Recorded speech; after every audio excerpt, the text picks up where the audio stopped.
to our very first 2024 edition of Getting to Know Your Indiana Neighbor. The very first one I did was 94 years old, almost 94 at the time, and that was Don Bowling.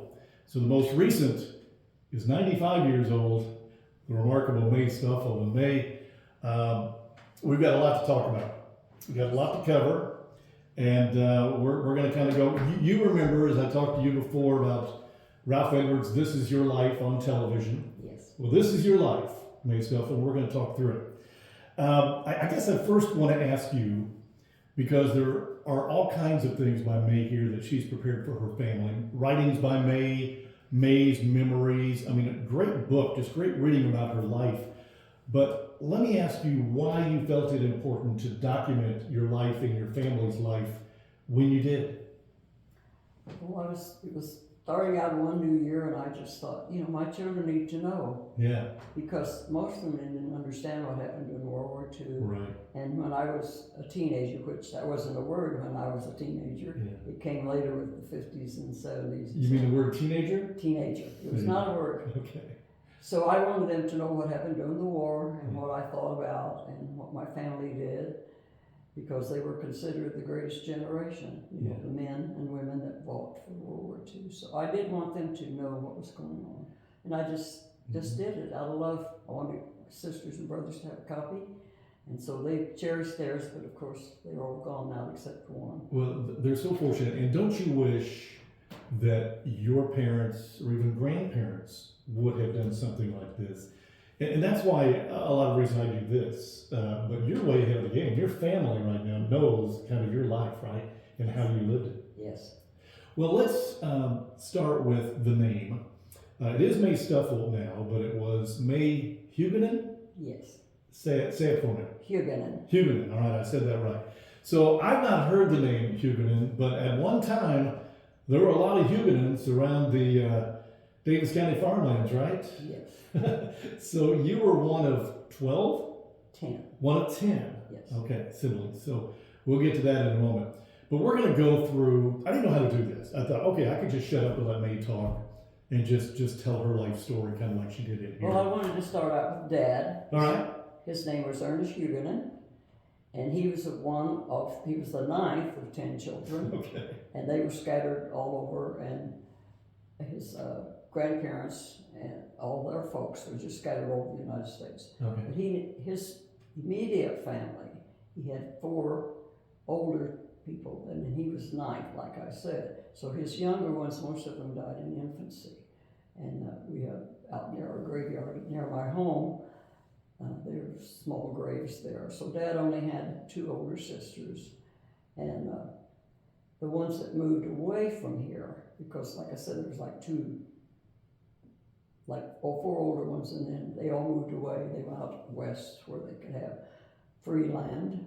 So Dad hardly saw them anymore, and of course they passed away out there. They were elderly at the time.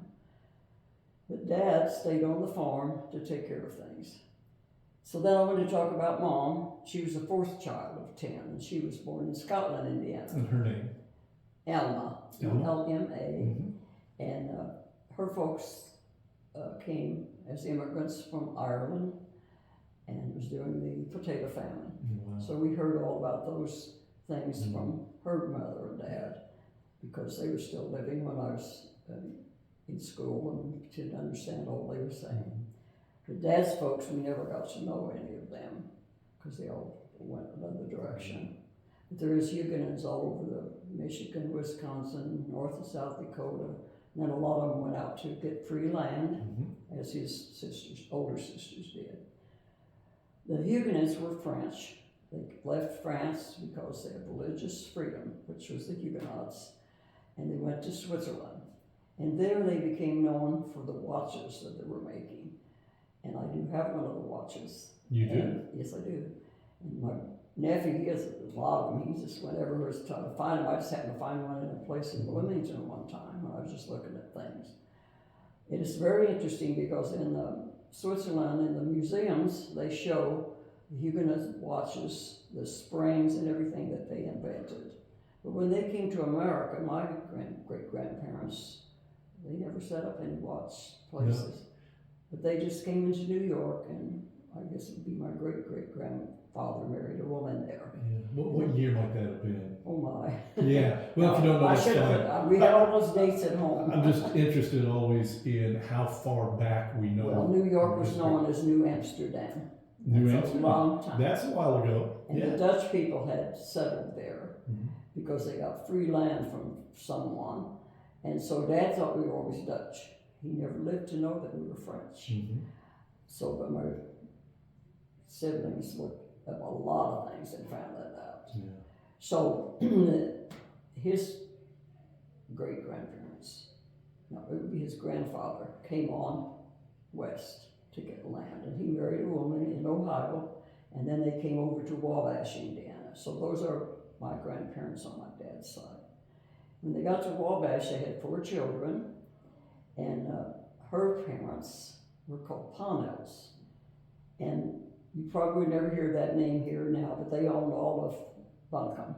You talked about Buncombe. Buncombe, sure, yeah. Yes, And what was the name again? Ponnell, Pownall. Okay.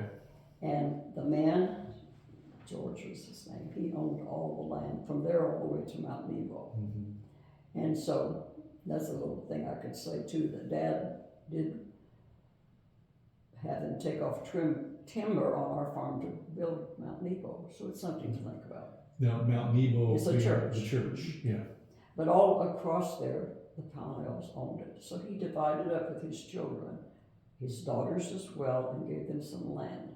And so my grandmother on Dad's side was their daughter. So they came to Wabash and they wanted to come on down to where her parents were, and they did.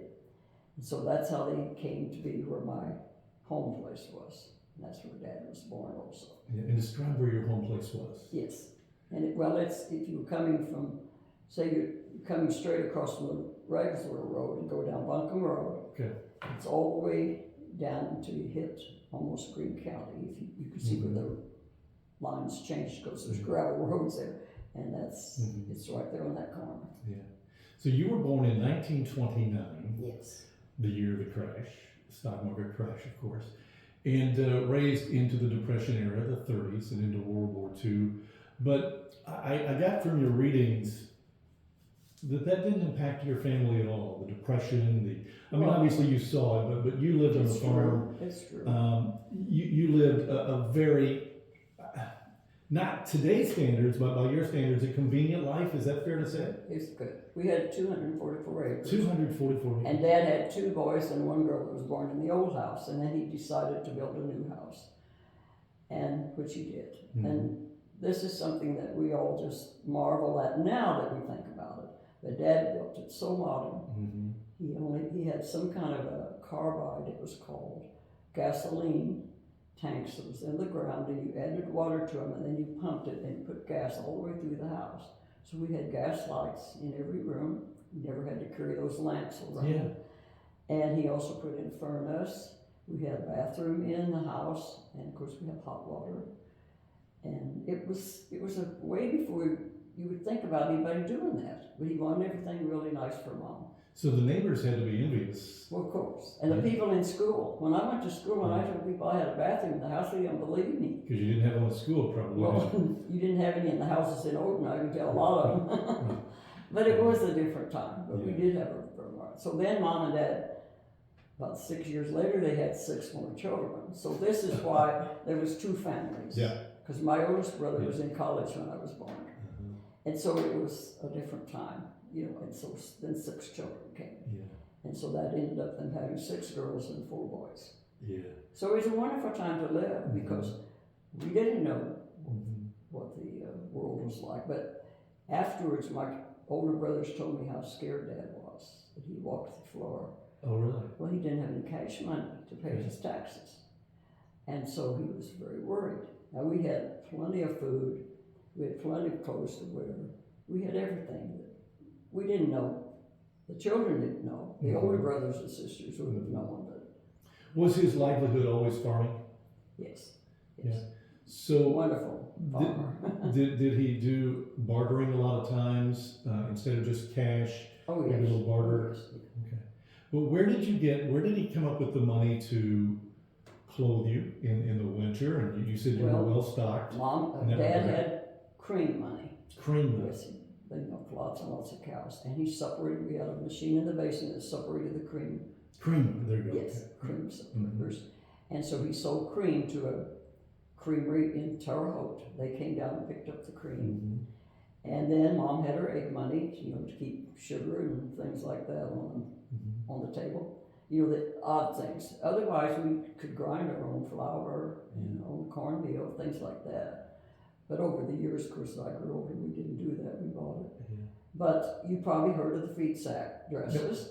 But of course, we had plenty of those, and we made our own clothes, of course, Mom did. Yeah, I thought it was interesting too, though, during that time, and I hear it on occasion, but you forget, particularly during the war, so a little bit, but there were a lot of rationing that was going on. Well, that's World War II. Yeah. But I did want to tell you about when I was 3 months old. Okay. Now, I was a small baby. Mom always had 10, 11, 12-pound babies. But I only weighed 7.5 pounds, which I don't know what happened there. But anyway, I was not very well. But my older siblings that went to school, there was a smallpox epidemic in Odin, so they made them all take shots. So my older sister, she was 10 years older. She had got her vaccination was so strong, it had a lot of little things around it, So she was rocking and holding this little baby, and so I got smallpox, the real smallpox. And this, we always talk about it because I should have died, and I didn't, obviously. But Mom and them thought I would. At 3 years old. They were very angry. 3 months. 3 months. 3 months old. Yes, I was just a baby. Because they told Dad didn't need to worry about me because I had an immunization. I read that the doctor had said that. Yes, he said you don't need. Told Dad don't worry about the baby, but all the other kids had to get vaccinations. And so my older sister always talked about it. I gave you the smallpox, and so they just took care of me, and I lived. So you never had the shot. No. And later on in life, they told me I had to get a shot before I went to nursing school, and I said I had them. I had to prove it. I had to have it. My doctor, he was still alive. He still lived in Newberry, Indiana. He was the one that delivered all 10 of us kids. So I had to write him. I had to write to one of the ministers that knew me all my life, so that I didn't have to. So I could prove I had smallpox vaccination. Oh wow! I was thinking of what you had in here about your birth, actually, 1929, January 1929. And no hospital, of course, not even a doctor's office, but what was interesting was they had gathered straw, right, from the farm and used that sort of as a mattress, putting blankets on that, is that right? Yeah, on the sled. Yeah, on the sled, yeah. Well, that was when my younger brothers and sisters were born. We'd always go up to the neighbors. Yeah. And so Dad always in January, they probably, I don't know, I guess the older ones did, because James and El were both gone from home at that time. They were just old one still. Yeah, think about it. But it was really weird. Yeah. Well, yeah, I was cold. Yeah. But back then you had snows. Oh, yeah. We had snows. Yeah. But I did, of course, got through that okay. But of course, everybody was quarantined. No one could come and no one could go. The kids couldn't go to school. Because of the smallpox? Because of me. Yeah. How long did that go on? Well, I suppose they had about 6 weeks. 6 weeks? I think it was about 6 weeks in those days. But interested to see as well, you talked about, I think your dad eventually he built a second story, I guess, right? Yeah, right. And you talked about how being cold up there. It was. And hot in the summer. Yeah, and you still had the straw on the mattress. You didn't have mattresses then, right? See, education was so important. Yeah. Dad, he was a very smart man. And Mom and Dad both graduated from the 8th grade, and there was no place for them to go to school, high school at that time. Of course, Mother got married, and Dad was quite, he was always reading everything he'd get his hands on. He'd read our school books if we had them from the library, he'd read them that night. He just wanted to see what was going on. But he was very good in math, and just a really smart man. And Mom and Dad was always so much fun, and Dad was strict.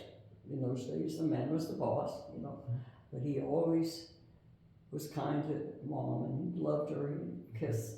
We'd see them hugging and kissing. That was very important. Yeah. We all got that kind of we always want to hug and Yeah, so take even, care of even to each this other. day, you say it's important and you love it whenever you see that from your Yeah, family. right. Right. So that, but anyway. Because not every family had But that. Dad wanted us to be sure. We always had our books for Mhm. school, and he made sure that we did. And so we all graduated from Odin High School, all 10. And that was a very important thing, because usually the boys, they had to go out and help, so they would quit school at 16. Mhm. Dad made sure that his boys went to school. How far did you live from school? 10 miles 10 miles. You were transported there. by bus. You were on a school bus back In the then. early days, the kids, they went over to Scotland school. Most of the little schools, the first 4 kids, just went to little country schools. Yeah. It was just 1-2 miles from our house. And they walked there, or maybe rode pony, I don't know what they did, but that school's now gone. It was on Buncombe Road. Mm-hmm. But the older kids, that's where the babies, babies in the family, they all went there first. But we didn't. You We had talk. a school bus. You talk in your writings about. I mean, it's almost like a Rockefeller life. A painting, in that your mom made bread every single day, right? On Sundays, of course, there was church, but there was also play and a lot of food made in the kitchen. And the traditional women did that. That's right. And we learned, as soon as we had a stool we could stand on, we learned how to wash and dry dishes and help Mom cook. Yeah. So the 1930s. But like I said, we did not know that there was anything going on. Of course, Mom and the older ones did, of course. Anything going on in regards to what? That we had the depression on. Yeah, so you guys are just oblivious to it. By the middle 30s, Yeah. well, they'd started the CCC camps and the WPA camps. They built lots of parks and a lot of buildings in those Roosevelt toilets, they call them. So they built all those things. So men started having jobs. And some of them had to go away from home to do that, stay away maybe a month at a time, Yeah. But I remember that. And you said your dad was a staunch Democrat because of Roosevelt. Yes, he was. And wasn't in favor of you or anybody else dating a Republican. Exactly. I'm glad you brought that up. Because this is one thing I won't talk about is politics and religion. Okay. Because out here, it's such a division now that we can't let that cloud up our minds. Yeah. But our sisters, yesterday my sister and my niece, we sat there and laughed so much yesterday. We cried so much too. Mm-hmm. We had to shed some tears. But we just got to laughing about that. Mm-hmm. And nowadays you're afraid to open your mouth because you're going to offend someone. Yeah, you get into a back and forth that does nobody any good because you're not going to change anybody's mind. Exactly. Right. But obviously, Franklin Roosevelt was a very powerful president, and a lot went on during his presidency, and I'm sure he had many allegiances such as that. Yes, he did. Yeah. Well, he did help with that, and a lot of the boys, the young men went, and worked in those places because there was money, and they could send it back to their folks. Yeah. Now, like I said, I don't know. I never knew how Dad got the money, so there's always the joke going around that he played cards and won it, but we don't know if that's true or not, because he did love to play cards. I lost a little bit too, So, but it sounds like a loving family for sure. It was. Well, what else in the 30s? I thought we might just go like decade by decade. Well, I want to talk about going to see the lake. Yeah, the lake. Because that was the late 30s. Okay. Greenwood Lake. Lake Greenwood and Crane. Okay. Yes. Okay. Well, my brothers came, and one Sunday after we went had our Sunday dinner, and he said, "We're all going to go up to see the new lake they're building." And of course, you had to go into Burn City. There wasn't such a thing as a crane gate. You went to Burn City, so I was beginning to get quite a metropolis now because everybody's going to work at the building the park, or they called it. I guess that's what it was. You could go there, rent a cabins, and you also could fish and hunt whatever there was there. Mushrooms mostly, I think. Yeah. We laughed about the mushrooms hunting. Yeah. But anyway, that was what was going on, and it was just being built. So we went up to see it. You just drive into Burn City, and go over there. And this would have been in the 30s? In the late 30s. In the late 30s, Lake Greenwood and Crane. Okay. They was building it. And so, of course, the war was already in Germany, and of course we hadn't been involved yet, but we knew it was coming. So the government was getting worried. They said we need an inland place to store ammunition and make it. Yeah. So they started looking around. Of course, you know, Martin County is very poor Right. in their ground, and we saw this the place to do it. So they started buying up the land. Now there were several things going on there besides small farms. There was a place that had nursery plants for sale of all kinds, and they had big apple acre, all kinds of acres of apples, all kinds of stuff. They were people the way they made their money. Yeah. So they had to sell. And one old farmer, he just wouldn't do it. He came out with his gun and wouldn't let them do it, and they arrested him.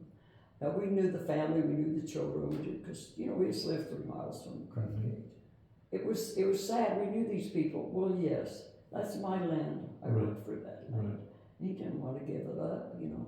Yeah, and this was all to build Crane. To build. So what did those people do for the most part who did Well, sell their land? later they worked at Crane, probably. Later they worked at Crane and bought new land. And he got out of jail. He didn't stay there too long, but it was sad for.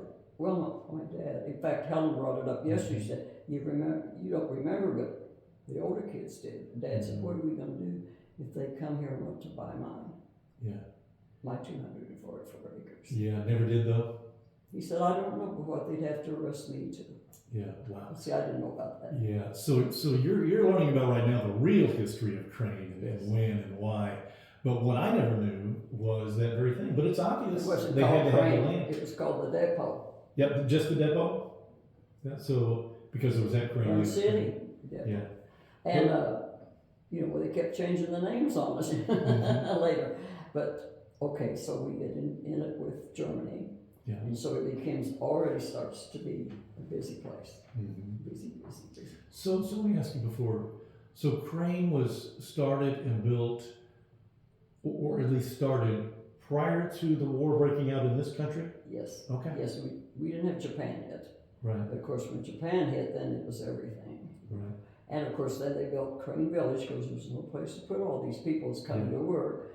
And of course, Scotland, Odin, and Lagodi, you couldn't find a place, not even one room to rent. Mm-hmm. And this town was so busy. I mean, Odin, you couldn't walk down the street. I mean, there's so many people. Yeah. It was amazing. And all these people coming into work. And they would bus people in, right? Yeah, so they started having a train that came from Terre Haute. They run 3 shifts up there, so they have a train come down, bring people to go back, bring all the way from Terre Haute. That's amazing. Because they picked up Sullivan and Linton and come on in to work. Right. And everybody that had a car, you know, you couldn't go drive a car by yourself. You had to have 5 people in there. Yeah, and why was that? So that you had to carpool. You had to carpool everything. And just so there wouldn't be Gas so many. was rationed. Okay. Okay. We had a gas car because Dad had the tractor. And so he was working 2 farms. My brother went to service, so he had to work his farm too. So he had a tractor, and so he had gas. And of course, we didn't use it in the cars. I mean, we only had a car just for emergencies almost, you know. And we had all the ration cards. You had something for shoes, you had something for meat, you had something for sugar. And in fact, Helen still got some of those in a book. And we were very fortunate because there were 6 of us there right then, all the time. And then my one brother joined the Navy. He was just 17 and he joined the year he graduated. But we did have 5 people in the service from our house. 3 boys and a girl, because Roma joined the Air Force. And then we had a son-in-law. Mm-hmm. And so that was what our flags was. Yeah, so you have a 5-star flag family, yes. Family with a flag, and that was hung in the windows yes. to show the people that you had family members in the service, yes. correct? And that was something that was nationwide. Yes. That was yes, what to do mm-hmm. if you had somebody in the service. Was there anything that I know it signified that you had people in the service, but was there anything else to that? Would people who didn't have people in the service help you out? Was there any other significance to that? No. And you don't know what happened to that flag, do you? Yeah.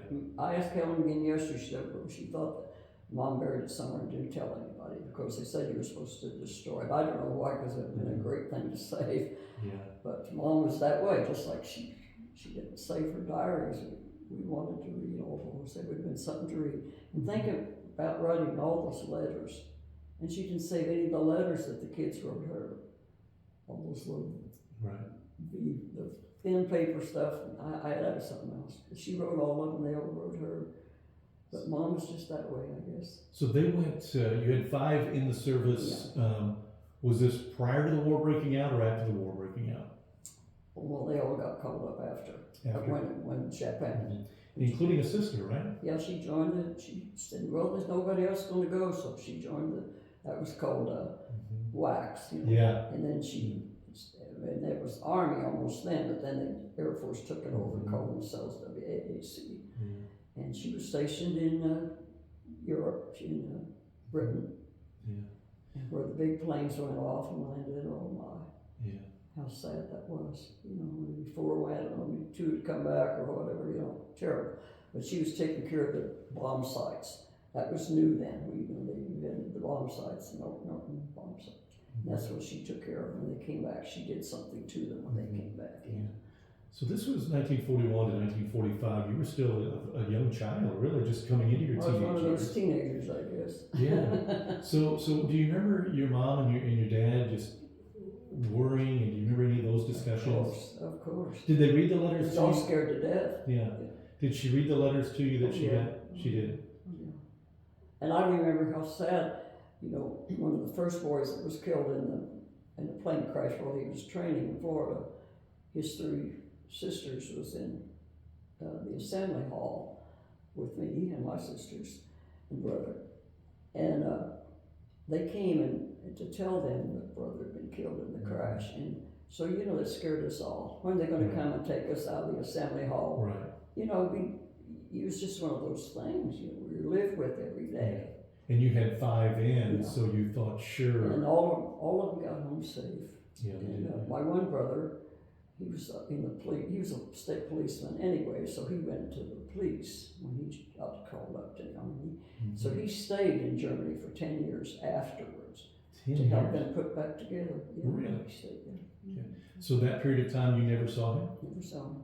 And he was so much older. He was the one that was in college when I was born, so I had never really knew him very well. Only thing was that policeman coming in with his big gun and his siren going on. You know, he entertained us that way as kids, you know, when we were little. So he stayed over there. So when the war ended, you said that you guys were aware, I think, of church bells? Yes, Mount Nebo was so close, you know. And was that, again, common? Would church bells ring in almost every community? Yes. Because of that was the communication. It was. That the war had ended. Yeah. But, of course, I didn't tell you about when the war was going on. You know, they had blackouts. We had to have blackout things on our windows because we were so close to crime. Can you imagine that? And they had wardens come around, air raid wardens, and they came around to check to see if you had blinds pulled. Now, I mean, can you imagine that? Now, why would that again be? The blinds were pulled, blackout, because of what? For so the lights weren't showing in case a plane's going to come over and bomb Crane or something. No kidding. Oh, yeah. And this was 24 hours a day? You had to have your blinds closed? Or? I don't know that they came every night. Right. No, this would be at night. Just at night, okay. Okay, so, okay. Yeah. It was very strange because my mother was scared to death. Here's all these strangers everywhere. And of course, all these good looking Marines and sailors. Yeah.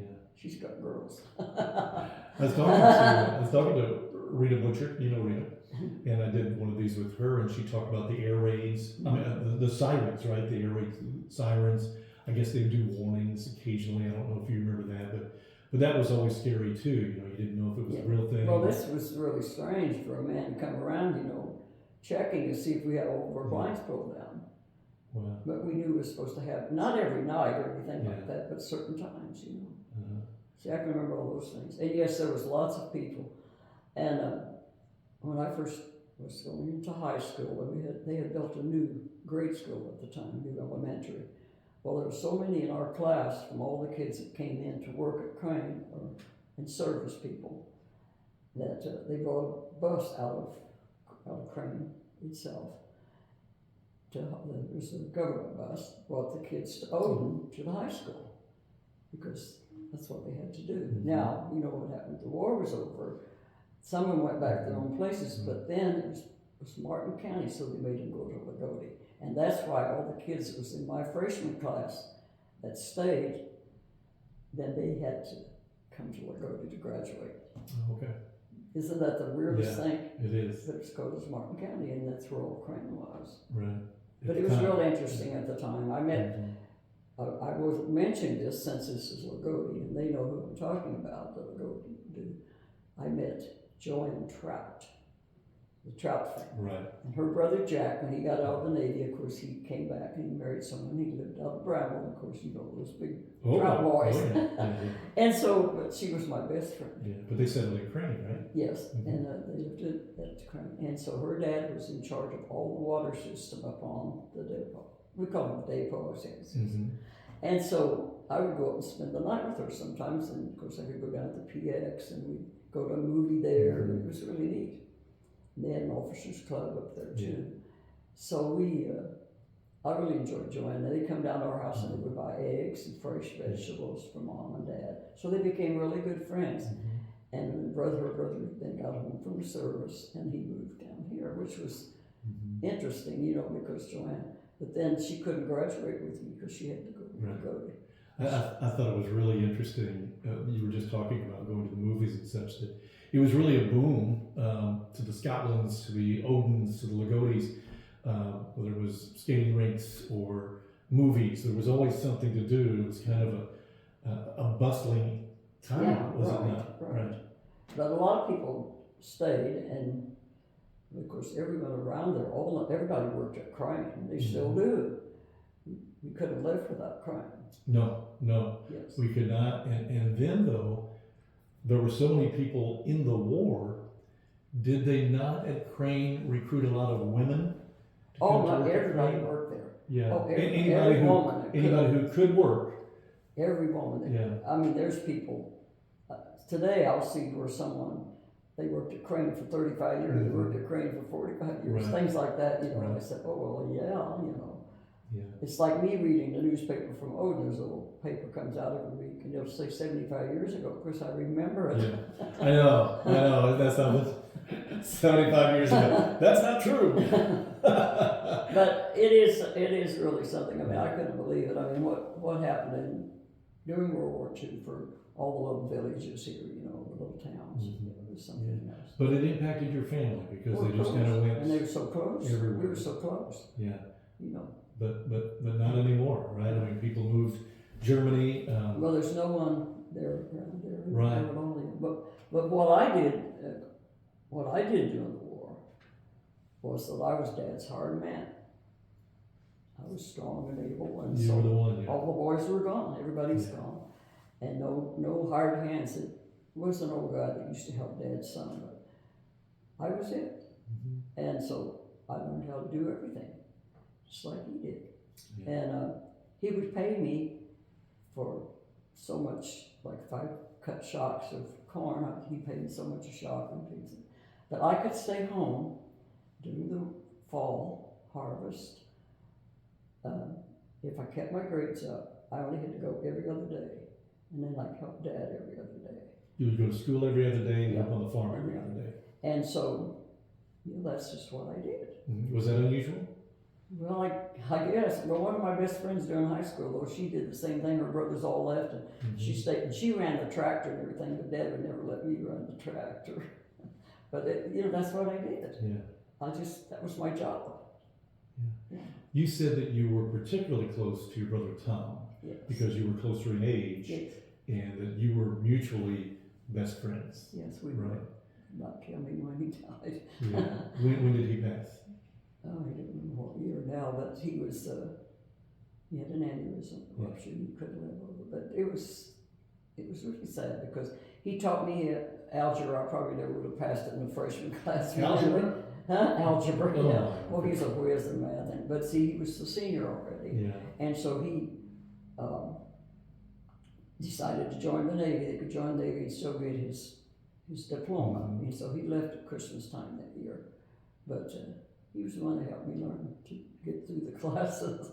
But yeah, we talked about a lot of things because he's close to my age, you know, back when you couldn't talk about sex with your mother. Right. well, he would talk about the boys and stuff. And, Yeah. you know, that was just the way he was. You know, he could discuss things with me and tell me which boys to go with and who not. But he lived to a lengthy age, did he not?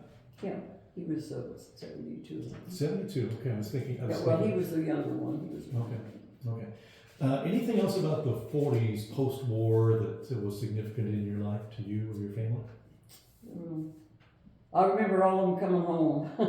Everybody came Oh home. my gosh, yeah. And my sister's husband, and also, he was my brother-in-law later. I married his brother.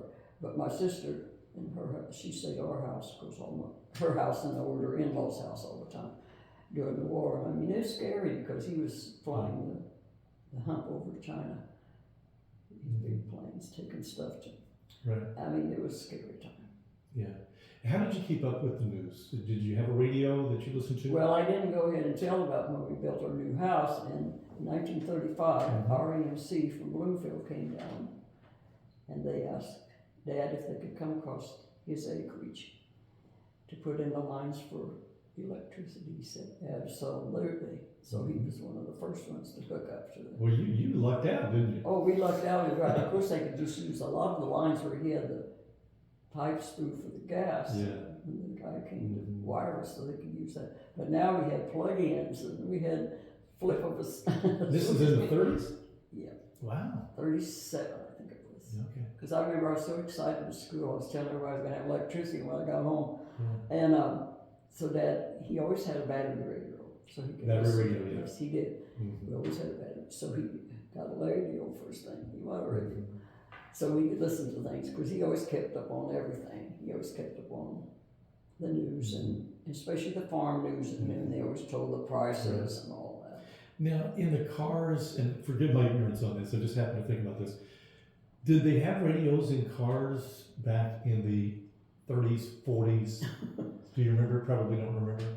Oh my gosh, did we? Oh, I'm sure we didn't.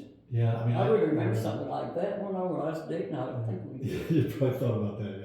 Something just happened the other day online that I about fell off my chair. Someone showed all those race tracks they used to have at Odin. Yeah. Well, I was there. That's where we dated. Well, I was going to ask you about that. So you go to the Old Settlers, Yeah. and there's an Odin oval. It was, yes. Which was used for what? They had racetrack. Race cars. Yeah. Okay. And they used that for other things, like they always had a parade for Old Settlers out there, and they'd have little programs, and it was really nice. But when that came up the other day, I wrote right back, oh, my memories, you know. And the kids, they probably didn't even pay attention to it, but that was something. Where was that at in Odin? Was it out where the park right is where, now? where they play ball now, right Yeah. there, the ball place. Okay. And they had a beautiful stand for you, covered stand, just sit. And you had a date or two there, huh? Yeah, I did. Okay. And what was 1946, just so I forget what the other thing was. Yeah. And then some of those race car guys, and I mentioned it yesterday again to one of them that's writing about it all the time. I said, do you know if there was a Memorial Day driver from Indianapolis, was there someone that ran in the races in Indianapolis that did run in one of them down there at Odin? So I don't know if they're going to look it up and see or not. Because there was someone that was in there once. There was. Of course, those cars were the office-looking things back then. Yeah. But that was, Yeah. that brought that up then. But that did go on. Yeah, I never heard of that in Odin, the Odin Oval. So, but that's what I did during the war. I mean, I helped Dad and then tried to get through school. You know, it was a busy time. But everybody was worried because everybody had somebody in the war. So you graduated high school from Odin. Yeah. What was next? What was next after high school for you? I got married. Okay. And I had 4 children, 2 boys and 2 girls. And Fred worked at Crane. Fred Boy, right? Worked at Crane, yes. Of course he did. Of course he did. Yeah. So we finally ended up buying a little house down on First Creek. On what? On First Creek, you know, that's just as you come up the hill, coming to the Crane, turn off right in there. That's a little creek. Didn't know that. In fact, the tornado hit there here a few Sundays, you know, a year ago. Yeah. Just cleaned out that woods. I know where you're talking about. That's I right. don't think I've heard of First Creek. Right. Well, that First Creek is the name of it. That's all that's what the creek is named Mhm. Buncombe. Okay. Most people just call it Buncombe, but but it's F-U-R-S-T, not F-U-R-S-T, That's okay, it. gotcha, okay. And so we had a little house there, and Nancy was born there. The rest of them was born different places, but Nancy, my last baby, was born there. We had a nice garden. It was a great place to live and raise kids. But Fred got laid off. The war was, Korean War was over. All the people my age, when I graduated, they all went to the Korean War. Mhm. So then that war was over, so he got laid off from Crane. So he always wanted to live in Phoenix, Arizona. Why, I'll never know. We did have friends out there, so he decided that he would go out there and see if he could get a job. He said, I just always liked that. I don't know if he was there sometime. And was this with the 4 children already? Yeah, we already had children. So he went, and he got hired first thing. They had a naval air facility there where they was redoing airplanes. He got hired first day. So then I had to sell everything, get ready to go out there. Mhm. And so I did. So we lived there 6 years. And the one thing that I didn't like the whole place, I didn't like a city like that. I didn't like It was a lot different, wasn't it? mixed people. I'll have to say it that way because we wasn't used to all this, Right. you know, and there was nothing wrong with that, you Right. know. So we, I just happened to see in the paper one day that you could get free tuition if you would sign in to be a nurse. I always wanted to be a nurse. That was my only dream in my whole life, Really? but I regretted. Yeah. When I got out of school, I didn't talk to Dad until I could go to nurse's school. Mhm. So I went down, signed up. And of course, they took me. Well, I'm 32 years old, you know, and I had to learn a whole new language and new things. And I know at night I'd be sitting around my kids, they're getting their lessons, and I'm getting my lessons. Mhm. And so I graduated. And I did work out there a while. Well, then Fred it was the Vietnam War, and he got called back to come. Okay. If he wanted to come, so his sister said, come back. Mhm. So Bill had already graduated out there, and he joined the Air Force. Bill was the oldest? Yes, Bill Boyd. Yeah. We know Bill Boyd. We know Bill Boyd. Everybody knows Bill Boyd. Pickleball king. Pickleball king. And all around. And don't get me wrong. If he could, he would have me playing, but my 95-year-old body won't let me. It might be. We're just laughing It about might. it. Yeah. But anyway, he'd already graduated and he joined the Air Force, and so he spent his Air Force in Germany his Mhm. time. Okay. But anyway, we came back then. Well, then, the saddest day of my life. You know, my son got killed in a car accident that first year.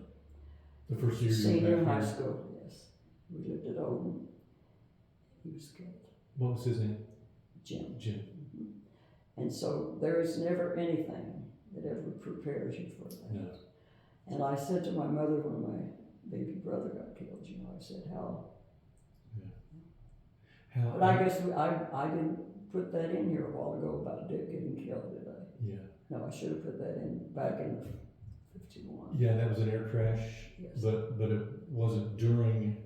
It was during the Korean War. Korean War. I should have had that in. We missed that part. Well, that's all right. We.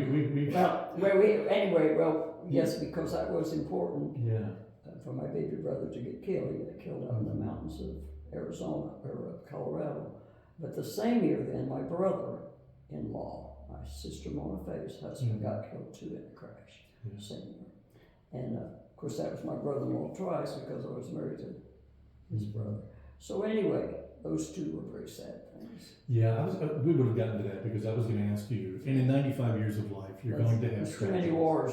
Too many wars, and that's what ended up causing them. But And I guess that was really right because it was after I'd come back from yeah. Arizona, so I really needed to tell Arizona first, I guess. Yeah. How old was your son when he was killed? 17. 17 He years was a old. senior. He would have graduated that spring. And that happened in the Martin Davis County. You know, The the plane, he hit a train, hit a train. or they hit him. Yeah, but Yes, you know, I said to Mom, I don't know how you stood it when you lost your son. You know, you don't know how to take that. mm-hmm. You know, there's nothing any way to prepares you. Well, going back to Dick and the air crash, what stage were you in life at that point? Were you We lived married? down there on First Creek. Okay, so you were Oh married. yeah, we had Okay. 4 children over there. Okay.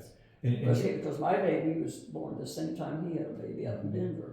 Yeah. He was in the Air Force there. and your mom and dad were still alive at the Yes, time? oh yes. So how were they informed of this air crash?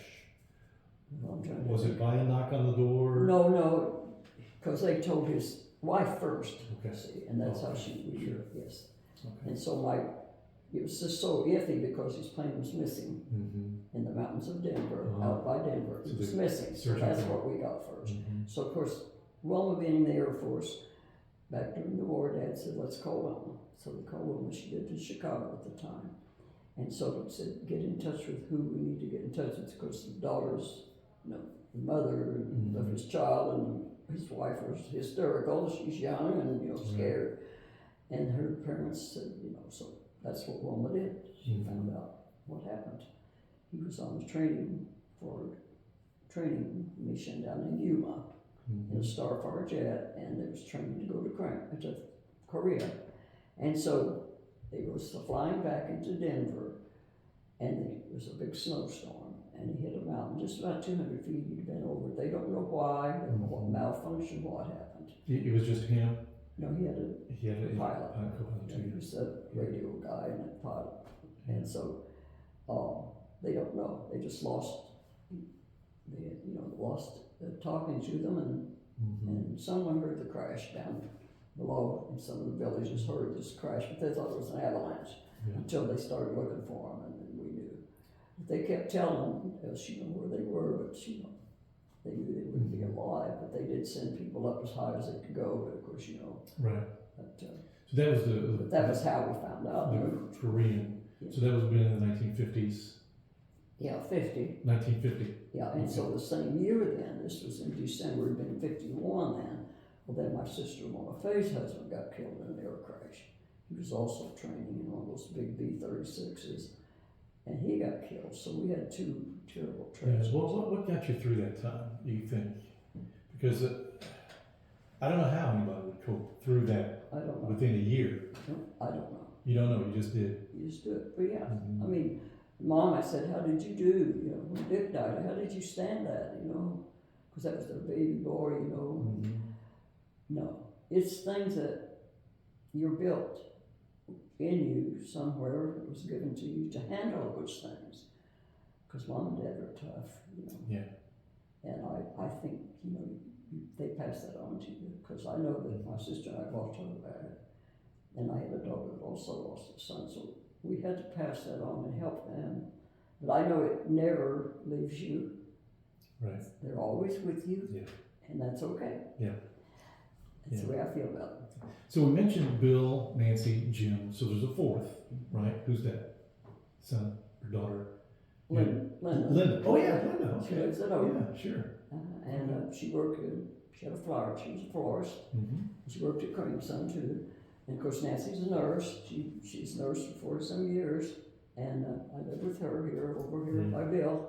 Bill takes care of all of us. I want to bring that out. And but anyway, those are times that, like I said, they're always with you. Yeah. Always with you. So in the 1950s, then anything else that I'm sure was an interesting time for you. And Dad died that year. We lost our father that year The same year? in 50. Wow. Well, 59. Oh, was it in 59? But Okay. he went through losing his son and Right. losing his son-in-law. Right. And so Dad died. We just moved to Arizona and passed away. Okay. And just from old age. But he had several small CBAs and stuff. But he had a good life. Real fulfilling life, I think. Yeah. Yeah. All right. But we always laugh about it. Like yesterday, Helen and I, we said, well, yes, Dad was strict and he was tough, but when he told you something, we knew to do it. Yeah, he just did, right? Yeah. But Mom was the one that was the stabilizer, the wonderful person. She's sweet. She was a sweetie. We didn't lose her till 81. She lived to be 91. Okay, well. And I had one sister who lived to 96. Okay. And the rest of them all 80s. And of course, Tom was only 72 and he had his aneurysm. Yeah. Well, let me just ask you right now then, because obviously it runs in the family to some extent, the good health. But 95 years old, you are very active, right? Very active in this very library. I have slowed down. You slowed down? In something. That's not what I hear. But this very library, Lagodi Public Library, you want to make sure that we talked about because you're a friend of the library. You tell me how important Well, this it library is it to was you. one, every time I lived anywhere, I went to a library card. Yeah. Naturally, so as soon as we moved to Lagodi, I'm at the library. Well, they were in this brick building over here, and I was about 2 blocks away in that little house that the lady left us for a library, you know. That's where we were, and so I went down, and so they was talking about starting a Friends of the Library, and I'm all for that. And so I was one of the first members, and I also became the president for 12 years. They put up with me for 12 years. But to me, while I'm sitting here, this makes me so proud. Yeah, we're in the Lagodi Oh Public my Library. goodness. Yeah. I baked many pies and made Mary sandwich to sell to get this thing. Yeah, so it was a proud We had day. a lot of yeah. fundraisers. Yes, we did. It's a And beautiful it's building. So Yeah. wonderful. It is so wonderful. Yeah. Well, that's where I met Mae, right here in this library. Didn't even really meet her, just saw her and had to ask, who is that vibrant lady? Well, she's 94. What?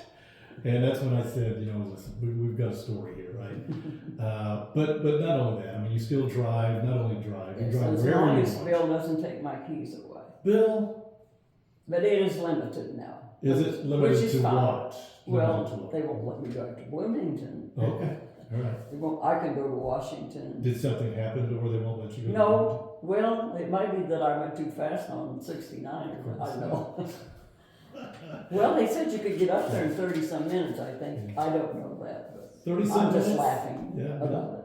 That's pretty No, close I it didn't is. do. Yeah, But Bill, I mean, I just said he'll know when I shouldn't drive, and yeah. they limited me for a little while, and I had some Mhm. blood pressure problems, but as long as I feel good, and I don't think well, my daughter rides with me, Right.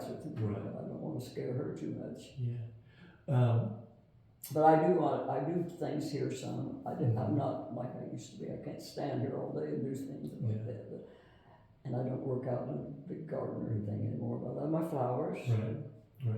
Well, what do you think has been your secret or your success to living a long life, but not just that, but a healthy life, right? I mean, I a think productive life. healthy is mostly from genes, Mhm. because almost all of them, you know, lived old age. If they didn't smoke and get cancer, they lived, you know, and Yeah. mom and dad lived long lives. And I think that had a lot to do, but I do think it's because of our diets Mhm. and all the things we started putting in our food and how we eat. Yeah. All this fast stuff and goodies. Yeah. And I think we do those things wrong. And, you know, I used to walk. That was my exercise. And I used to run. When I lived up on the little farm at Bloomfield, I ran I had a place I ran all the time. And I really was healthy. And I worked What hard. about keeping your mind active? I mean, that has to be. Well, now, I mean, like I said, I work on my jigsaw puzzles all the time, and I read Still I read read them. everything I can get my hands on. Okay. Do you still write? Well, haven't lately, no. Mm-hmm. I should. Yeah. I started one time I was going to write a novel, and then I thought that was a Well, little too much. Well, this is Writings by Mae, and this basically is pictures of her family and kind of going through life of all the things we just talked about, memories basically. But the real memories are in this book because this really goes through. I think there's 30-some pages of her life up to about the year 2000 is when you did this, right? Probably. And it's got some wonderful, wonderful stories in there about Christmas growing up. Yeah. You know, today it's so much different, but back then when you were growing up, yeah, the anticipation was there. You wanted to get downstairs to that tree, but it's not like there were Christmas lights on the tree and all those things, right? A little bit different. Everything was different. Yeah. Yeah. Not We really. didn't light up for a long time before we had electric lights Yeah. for our tree. We had electric lights after 1937. Yeah. And fruit was a big thing back then, right? We had orchards full. Dad had a Yeah. beautiful orchard. We had our own Yeah. apples, peaches, all those things. But we had good meat, you know, to butcher every year. Yeah. Hogs and beef. Yes. One thing I learned about just yesterday, I guess it was that Mae had said, now, by this time her and Fred had divorced, so a second husband, Charlie Stuffle, built the house that I live in. Right? So you were what were you doing? You were delivering these. Yes, I wrote And at them the time you down. didn't know where I lived. Is that Well, right? Bill told me. where He you told lived. you. Yes. So you're knocking on my door, a door of which your husband, the building he built in 1947, I think, It's something. kind of weird, isn't it? Yeah, it is. Yeah, so I went to work right after that, after I got divorced, and girls both graduated, was gone from home, and so I went to Bloomington, back to my nursing career, because I'd worked at Crane a little while just to kill time and then what I was going to do. I said, I got to get back to nursing. I'm building bombs to kill people, but I get back, because that's what I was doing down there, building bombs. Can you imagine that? But it was the Vietnam War, see? Right. So I went to the hospital and got on, and I was at the emergency room there for 16 years. Yeah. Loved it. So you said, I don't want to build bombs to hurt people. I want to go work to help people. I did. Yeah. Did you retire from there, or Yes. was it something Yes. you retired from? Well, Bloomington? I probably could have worked far longer, but Charlie was retiring from Crane, Mhm. and we wanted to get a mobile home and travel Mhm. and go away for the winter. Yeah. And that's why I quit early. Yeah.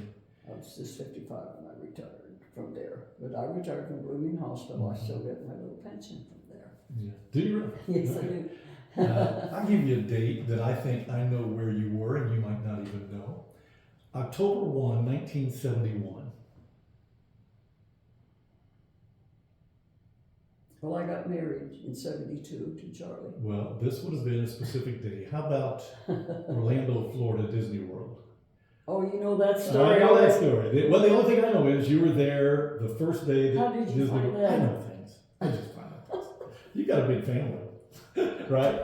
And I'm friends with They've some. been talking about me. So Disney World opens up in Florida. How do you get tickets? How do you're there the very first day, right? Well, yes, well, my sister was in Florida. They Okay. had their little camper, and they went there for, the winter. Mm-hmm. And so I went down to see about her because I had some time off from the hospital. So I said, let's just run down and see Mona. Yeah. Because Mona's the one who lost her husband in the crash, and then she married again later. And so we went down there, and so they said, Disney World's opening.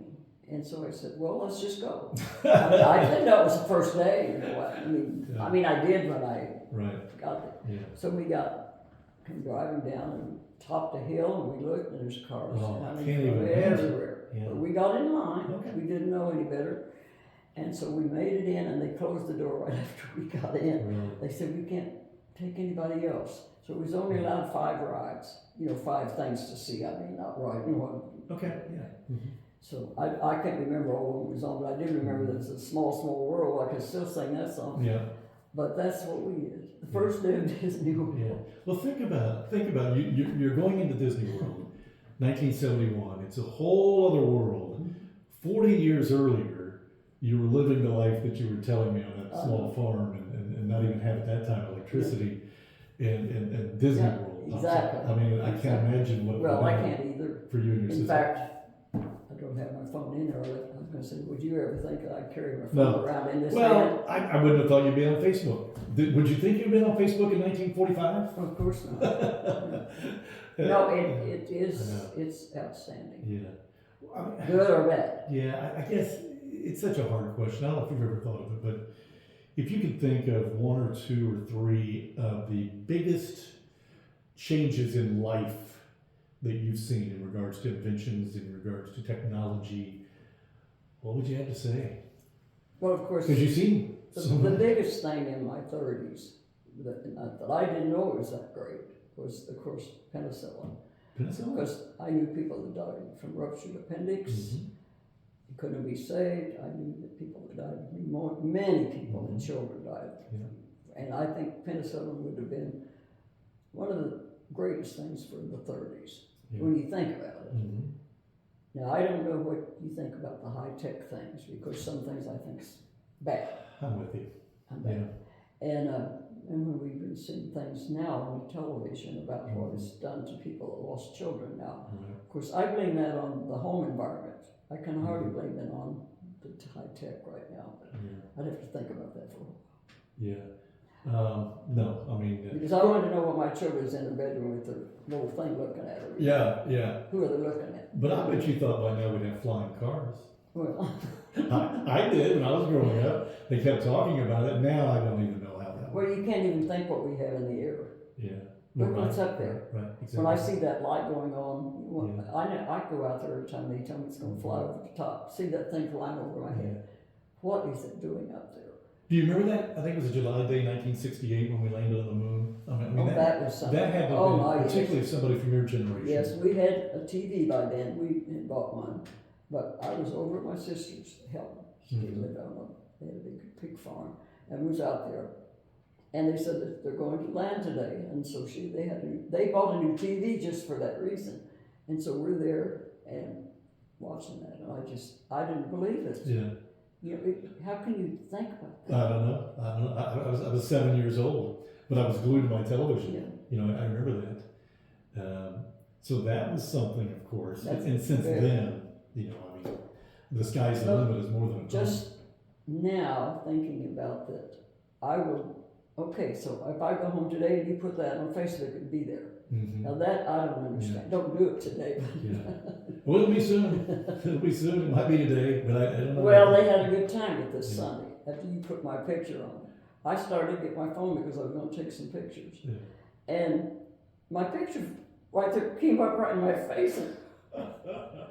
Sorry. Angie didn't know that you were going to put it on Facebook. Oh, Angie, you know what I do. Yeah, she had to know. What really was so surprising Yeah. was for 2 days, that's all I saw on there. Yeah. All my relatives. Yeah. All my relatives that live away from here. Of course, they're my friends, so naturally they saw it. And then some of my relatives put it on, and then their friends saw it. And so it just got a little bit out of hand by the next day. Well, and all the positive comments, I mean, it had to make you feel good. People. It made me feel wonderful. Yeah, good. Because I could hardly believe it. That many people even knew I existed.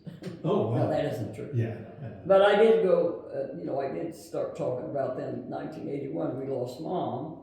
Because I married Charlie in 1972. 72? And then we lost Mom in 81. And then I started losing my brothers and my sisters. Yes, I mean. Started going, what are you going to do? I know. And of course, I always, being the nursing maid that I was, I did go, and most of them I was sitting by their sides, and that's really sad. And then Charlie and I moved out to the Boggs Lake, and we lived out there, and that's when I lost my grandson in a car crash. And then the son of Odin, and that's just more than you think about. Yeah, I know. As I was reading your story, again, in 95 years, you're going to have tragedies, right? But you had more than your share of tragedies close to. So then we lived out there, and Charlie had COPD, and he just couldn't do the workout box. So Bill and Barb moved out there. We moved into their house here, and so that's where Charlie died. Then he died there. You know, it's always been said when you lose someone, you gain someone, whether it's another child, whether it's a grandchild or great grandchild, or in your case, those had to have been the things that kept you going. I have lots of kids, and I just. How many grandkids do you have? Well, I only have 4 grandchildren. And great grandchildren? I've got 9 great grands, and then I've got 2 step grands, and I've got 5 step grandparents, grandchildren. So I've got lots of kids. Yeah. And of course, they live close. Angie just lives over in the woods, and Linda lives in the yard of her kids at Odin. And they're all lots of fun. And Thanksgiving, when we were all together this year, I said, well, I'm going to get weepy here for just a little bit before we say thanks. And I just said, I just want to tell you how proud I am of all of you. And all of you grandchildren and great-grandchildren, you're just so respectful to me. Now that means more than me, than money or anything. They're so respectful, and they learned it from their parents. And I'm glad. Yeah. Because nowadays, people are just not kind and in your day, it was a given. Right, yeah, we were given. My goodness, Dad would have whipped our bottoms if we had been disrespectful to Mother. It's not today, but your family has been. Yeah, so they're really great. Yeah. And like I said, Bill does take care of all of us. We just laugh. Bill. He's a pretty and I special live guy. in my daughter's house over there, right across the yard from him. And out of the box, I could look out my kitchen window and see Barbara in her kitchen window. That's the way it is here. It's the same way. Look out my kitchen window, I can see Barbara in her kitchen window. So it's a very good place to live, and I plan on living there as long as I can. Do you ever think about the century mark, 100 years old, and that's what Bill's working on. It's around the corner. That's Oh, what he's Bill- working on a celebration. Well, he already? said, okay, when we had our party, just had a little party here, where you saw I us. was there, yeah, for your 95th. That's where I go, right. because, I wasn't invited, I was just there. yeah, I know. And so he said, well, we're working on 100, and I said, Bill, you know how old you'll be when I'm 100? You probably won't be able to even plan my party. He will. But because what the joke was, I had a party for him last year here in the library. Oh, okay. Surprising, 75 years old. So our neighbor said, well, there's not very many people 75 years old. Their mother can give you a party. No, that's true. That is So I true. guess that's true. So Yeah, well, you know what? You should tell him, I got to work on your 80th. Well, he's working on, yeah. Anything We else? are a happy bunch. Now, I'm going to say that's the one thing that I think that, yes, we have sadness. Sure. We have things that we would wish we never had to live through. Right. But we're happy people. Yeah. And I think that has a lot to do. It's in your mind Positive people. what changes. Right. Of course, some things changes your mind. You can't do anything about that. But I always there's many things that I think about. That's been said to me about that. And I said, you have to learn to live through it. You can't dwell on it all the time. Mm-hmm. Most people just dwell on it until they have really bad depression and all those things. And I just never felt that way. Yeah. And I do think you have to talk about the people that are gone. Yeah. Like Helen and I did yesterday. Yeah. I mean, it's inevitable, right? I mean, Yeah. at 95 years of age, you're going to see just about everybody that you knew or grew up with gone. Yeah, well, I'm very fortunate. We've been out of school for 75 years, and I still have three classmates. Do you really? Yes. Mm-hmm. Maxine Stafford at Odin, and Vivian Evans over in the nursing home, and Lois Fisher at Vincennes. And so last year I lost 3 of my classmates. That was hard. Sure. It's getting too close. You know Yeah. what I mean? Because one of them was my best friend all through school, and that was hard. Yeah. And so like I told Bill, he came over to tell me about Eleanor Smith, and I said, "Oh, Bill, it's getting a little too close. But we just take what comes." Anything else from your notes there that we want to make sure we mention? Well, I don't think I just talked about all of them dying, Yeah. dying, and of course Helen still lives in Bloomfield. She's 91, Anyone? and Charlie and I retired and spent winters in Tucson and New Mexico, because that's where my daughter Nancy lived, and so that's what we did in our later lives. You were in Tucson? Yeah, we stayed in Tucson. We liked it better in Florida. We didn't care, and I had other friends and relatives in Tucson. I liked that too. We'd always stop and see Nancy. She lived right on Highway 10 there, coming through Las Cruces, and I've got we'd Came stay there in for Tucson. Christmas and pick up. She had a little girl. Sometimes she'd go with us over there. She now lives in Washington State, so we're all scattered around here. But Charlie finally we had quit him because he couldn't breathe, and the mountains out there is higher than he couldn't stand that. right. So Well, back home, but that was good. Yeah. I always do my favorite Bible verse. That's what I always say. I like to say it a lot of times at funerals because it's so important to me. And that's Matthew 6:34. It says, "Do not worry about tomorrow, for tomorrow will have worries of their own." So each day has enough trouble. Yeah. That's the way I feel. We can't go back. right. We can only have our memories. So maybe look forward to tomorrow, but not worry about Yeah, tomorrow. that's right. So just try to. Well, right now I feel very fortunate. Mhm. That I'm very blessed, Mhm. and I'm blessed that I have a good place to live, and I have good warm place to live. It's just nice, and we have plenty of food. Right. And if we watch it, we'll always have plenty of money, I guess, to live on. Well, you got about 10 or 15 more years to So. But we do have to be careful right now. We are in lots of troubles, I think. Yeah. But I think we'll be okay. All right. I'll trust you on that. Okay. Mae Stuffle. Thank you. Thank you. 95 years of life in maybe about an hour and 15 minutes or so. There's so much more. to Mae's life. But it's so great for her family that she was able to do this. And again, that's why I do some of these videos. I tell Mae, these need to be here in the library. You need to make copies because this is really a book of her life. And poems, writings, poems about her family, that's how she's kept active over the years. And Mae, it was a pleasure meeting you. And I don't know about 95 more, but here's to at least another 10 or 15 more. Well, maybe. Okay. Yeah, we'll see, right? Well, I don't worry about it. No, don't worry about it. Whatever comes. But we thank you for watching, and hope you got to know Mae a little bit better. I know I got to know her a lot better in the last week or so, and really am the better person for it. So, Indiana neighbor Mae Stuffle, thank you for watching.